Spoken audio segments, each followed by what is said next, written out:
Thank you for being with us this midday. I'm Kara Sewell. We've got meteorologist Maria Ruiz with a check of your forecast. We've talked about cooler weather today and some rain.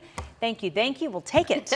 We will take it. I mean, whenever temperatures are cooler than normal in June, it is such a treat. It is. Especially after last week when the heat index was well into the triple digits just about every day.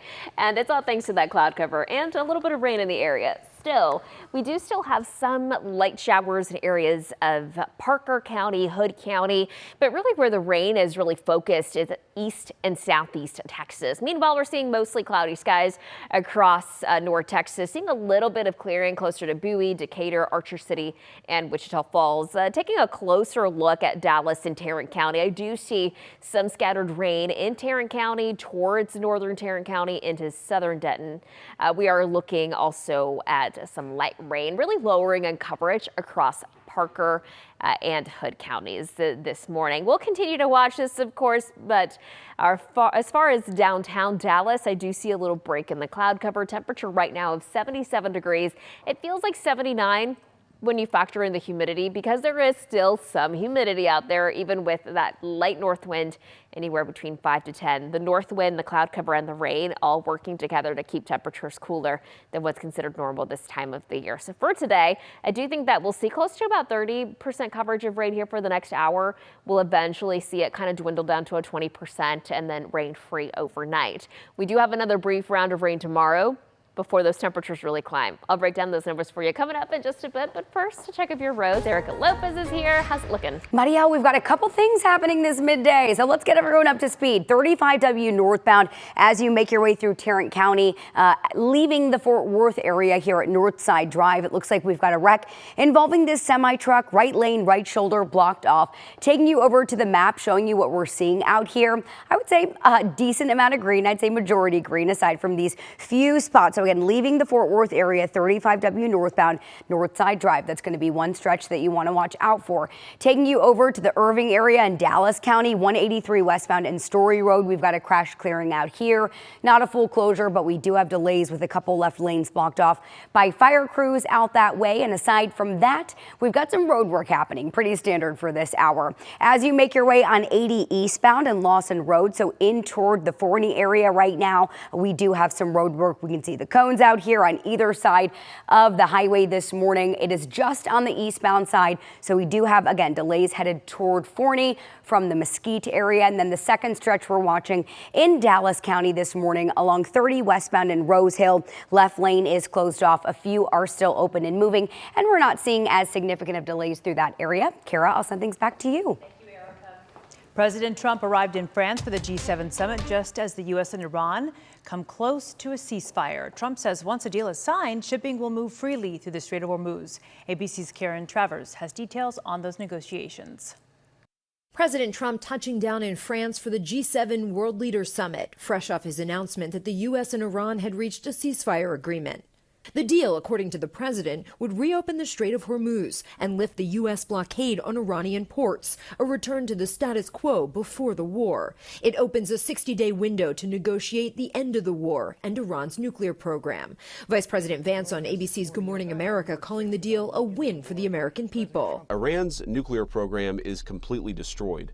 What this deal fundamentally does is it reopens the Straits of Hormuz. The vice president said the deal has been signed digitally, but no text of this framework has been released by the U.S. or Iran. But according to a senior administration official, this initial agreement leads to the dismantling of the Iranian nuclear program, leads to the United States destroying and removing enriched uranium from Iran, calls for inspections to ensure a long-term commitment and that it's long-term enforceable, and Iran gets rewarded economically only if they meet the obligations under the deal. Iran has been demanding the release of its frozen assets and the lifting of sanctions. What everybody will see is that Iran doesn't get a dime of money unless they perform their obligations. And the money that we're talking about is fundamentally sanctions relief. We're not giving them American money. A formal signing ceremony for the U.S.-Iran agreement could take place here in Geneva on Friday. Karen Travers, ABC News, Geneva, Switzerland.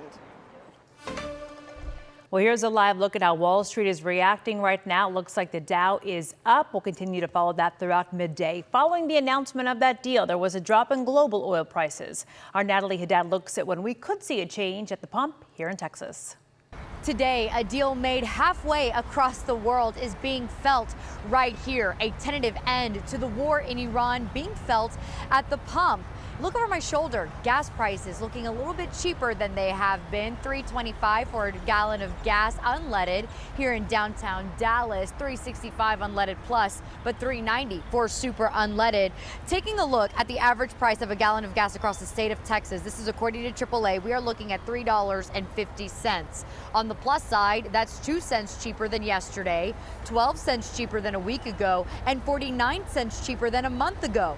However, it is still 77 cents more expensive than this time last year.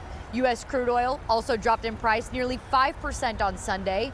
Tom Sang teaches energy finance at TCU. The war choked the Strait of Hormuz, through which a fifth of the world's oil supply passes. And while prices are ticking lower, this professor says substantial relief won't come fast. I just don't see a scenario under which both crude oil prices and gasoline prices fall back to the pre-war levels anytime soon. Now, while the state average is roughly $3.50, remember, it's just going to vary depending on where you live. Downtown Dallas, $3.25, but I saw in Collin County earlier today, gas as cheap as $3.12. So keep that in mind when you are headed to the pump. Now, the big question that looms, will this deal between the United States and Iran hold up? The deal is not yet to be signed until this coming Friday. For now in Dallas, I'm Natalie Haddad. I'll send it back to you.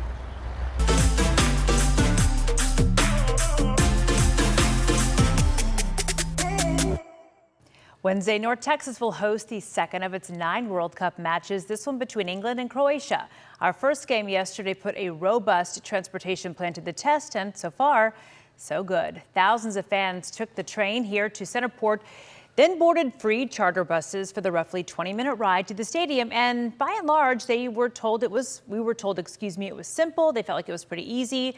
After the game, volunteers separate fans into lines that are based on whether they were heading back toward Dallas or Fort Worth. Now, for drivers, there were a few fender benders around the stadium. To keep things moving smoothly for the millions of out-of-town visitors, Arlington is hosting an Ambassadors Row that is staffed by the visiting country's consulates. Chris Sadiki checked this out, how it's going, and caught up with Arlington's mayor this morning.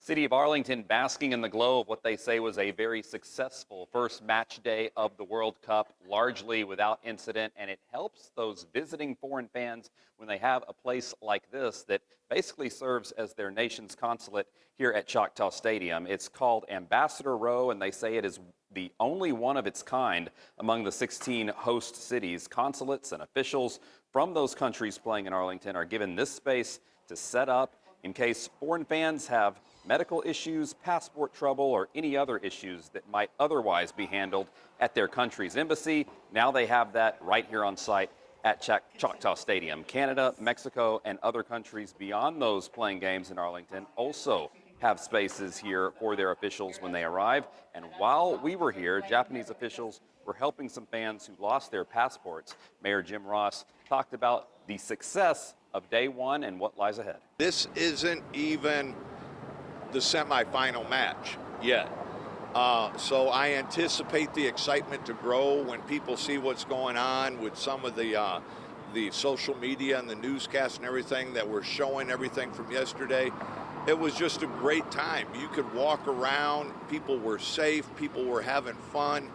And Arlington PD said that they were very happy with how things went from their perspective on day one. Only 3 arrests, 1 for public intoxication, 1 for trespass, and 1 for counterfeit trademarking. But all 3 of those arrests, Texas natives. I'm Chris Sadiki. Now back to you. Okay, one of the most iconic moments of that first North Texas World Cup match happened hours before kickoff, and you're looking at it. Arlington police say 15,000 to 20,000 Netherlands fans followed the iconic orange double-decker bus as it made its way to Dallas Stadium. So if you want to see it for yourself, you've got a chance today. It'll be on display at the Hat Creek Restaurant on North Central Expressway in Richardson.